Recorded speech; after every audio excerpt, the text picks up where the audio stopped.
വടകരയിലെ MDMA ലഹരി കേസിൽ അന്വേഷണം കൂടുതൽ കടുപ്പിച്ച് പോലീസ്. അധ്യാപികമാർ ഉൾപ്പെടെ അറസ്റ്റിലായ 5 പ്രതികളുടെയും അനധികൃത സ്വത്തുകൾ കണ്ടുകിട്ടാനുള്ള നീക്കത്തിലേക്ക് അന്വേഷണ സംഘം കടക്കുകയാണ്. വിദേശ ഫോൺ നമ്പറുകൾ ഉൾപ്പെടെ ഉപയോഗിച്ച് നടത്തിയ ലഹരി ഇടപാടുകളെക്കുറിച്ചും വിശദമായ അന്വേഷണം നടത്തുമെന്ന് DIG K കാർത്തിക് വാർത്താസമ്മേളനത്തിൽ പറഞ്ഞു. 10,000 മാത്രം മാസശമ്പളമുള്ള പ്രതികളുടെ അക്കൗണ്ടുകളിൽ കോടികളുടെ ദുരൂഹ ഇടപാടുകളാണ് പോലീസ് കണ്ടെത്തിയിരിക്കുന്നത്. സാധാരണ ഡെലിവറി ഏജന്റായ ഇരിട്ടി സ്വദേശി ജിജിലിന്റെ അക്കൗണ്ടിലൂടെ മാത്രം 1 വർഷത്തിനിടെ 1 കോടിയിലധികം രൂപയുടെ ലഹരി ഇടപാട് നടന്നതായാണ് കണ്ടെത്തൽ. വിദേശ ഫോൺ നമ്പറുകൾ ഉപയോഗിച്ച് ലഹരി ശൃംഖല വ്യാപിപ്പിച്ച പ്രതികൾക്ക് അന്താരാഷ്ട്ര ബന്ധങ്ങളോ വിദേശ സഹായമോ ലഭിച്ചിട്ടുണ്ടോ എന്ന കാര്യത്തിലും അന്വേഷണം ഊർജിതമാക്കിയിട്ടുണ്ട്.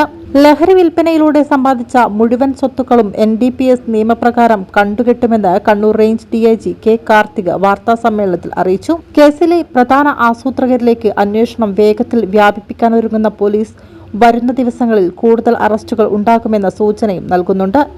NDPS ആക്ടിൽ തന്നെ ചാപ്റ്റർ 5A ഉണ്ട്. ആ ചാപ്റ്റർ 5A പ്രത്യേകമായിട്ട് ഇൻസെർട്ട് ചെയ്ത ചാപ്റ്ററാണ്.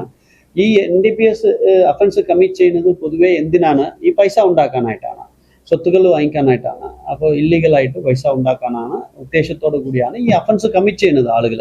അപ്പോൾ അതുകൊണ്ട് തന്നെ അങ്ങനെ ഉണ്ടാക്കുന്ന പൈസകളെല്ലാം അന്വേഷിച്ച് കണ്ടുപിടിച്ച് അത് അറ്റാച്ച്മെന്റ് നടത്തി അത് ഫോർഫിറ്റ് ചെയ്യാനുള്ള പ്രൊവിഷൻസ് ആണ് അതിനകത്തുള്ളത്.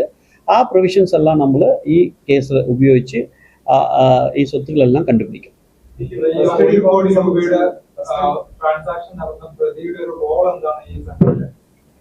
അല്ല, ആ പ്രതികളാണ് ഈ മെയിനായിട്ട് വരുന്ന ആളുകളാണ് ഇവരെല്ലാം. ഇവര് പൈസ ഇവരുടെ അക്കൗണ്ടിൽ വരും. പൈസ ഇവരുടെ അക്കൗണ്ടിൽ വന്നു കഴിഞ്ഞാൽ അത് വാങ്ങിച്ചിട്ട് വേറെ അക്കൗണ്ടിക്ക് വേറെ ഒരു സ്ഥലത്തിൽ നിന്ന് അവർക്ക് സാധനം ഡെലിവറി ആവും. അപ്പോൾ അതെല്ലാം ഒരു ഓർഗനൈസ്ഡ് ആയിട്ടാണ് ചെയ്തിരിക്കുന്നത്. അപ്പോൾ തമ്മിലെ ബന്ധം ഉണ്ടാവില്ല എല്ലാ കാര്യത്തിലും. എല്ലാ പ്രതികൾക്കും എല്ലാ കാര്യത്തിലും എല്ലാ റോളും ഉണ്ടാവില്ല. അപ്പോൾ ഈ കുറേ അക്കൗണ്ട്സ് ഓപ്പൺ ചെയ്തിട്ടുണ്ട്. അതിനകത്ത് ATM കാർഡ്സ് ഉപയോഗിച്ചിട്ടുണ്ട്. ആ ATM കാർഡ്സ് അക്കൗണ്ട് ഹോൾഡർ അല്ല ഉപയോഗിച്ചിരിക്കുന്നത്, വേറെ ആൾ ഉപയോഗിച്ചതായിട്ടാണ് ഇതുവരെ നടത്തിയിട്ടുള്ള ഇൻവെസ്റ്റിഗേഷൻ നമ്മൾ മനസ്സിലാക്കുന്നത്. അവരെല്ലാം ആരൊക്കെയാണ്, എവിടെ നിന്നാണ് ആ പൈസ വിഡ്രാ ചെയ്ത്, ആർക്ക് വേണ്ടി വിഡ്രാ ചെയ്ത്, ആർക്ക് കൊടുക്കാനായിട്ടാണ്, എവിടെ നിന്നാണ് ഈ ഡ്രഗ്സ് ശരിക്കും സപ്ലൈ ആവുന്നത്, ഇത്ര ഡീറ്റെയിൽസ് ആയിട്ട് നമുക്ക് ഇനി വരുന്ന ദിവസങ്ങളിൽ അന്വേഷണത്തിൽ മുന്നോട്ട് പോകാം.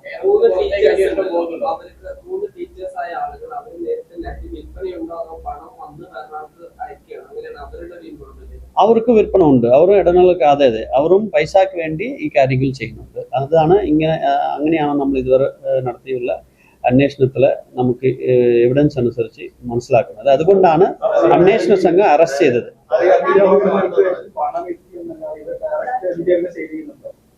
അതെല്ലാം നമ്മൾ അന്വേഷിക്കുന്നുണ്ടല്ലേ. അന്വേഷിച്ചിട്ട് കുറ്റപത്രം സമർപ്പിക്കുമ്പോൾ ആ കാര്യങ്ങളെല്ലാം വ്യക്തത വരുത്തി കൊടുക്കും.